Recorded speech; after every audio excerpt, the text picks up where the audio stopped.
Қайырлы күн, құрметті оқырмандар.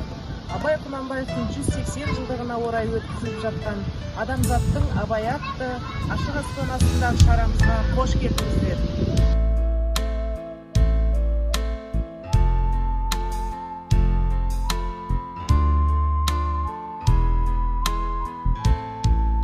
Арасында осындай бір шара өткізіп жатырмыз.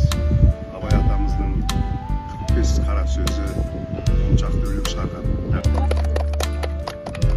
Абай Құнанбаевтың 180 жылдық мерейтойына қарсы іс-шаралар жүргізіп екен. Бұл өте дұрыс. Мынау жастарға тәрбие бұл.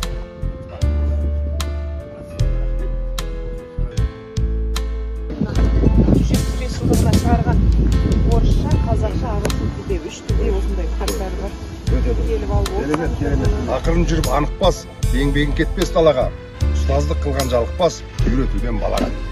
Міне Абай атамыздың қандай керемет қара сөздері, осы өлеңдері. Осы Абай атамыздай ұрпақтарымыз өніп өсе берсін. Қыздар, сіздерге рахмет. Осы ұйымдастырып, осындай кітаптарды таныстырып жас балаларға. Қазір осы кітаптарды алып оқыған қандай керемет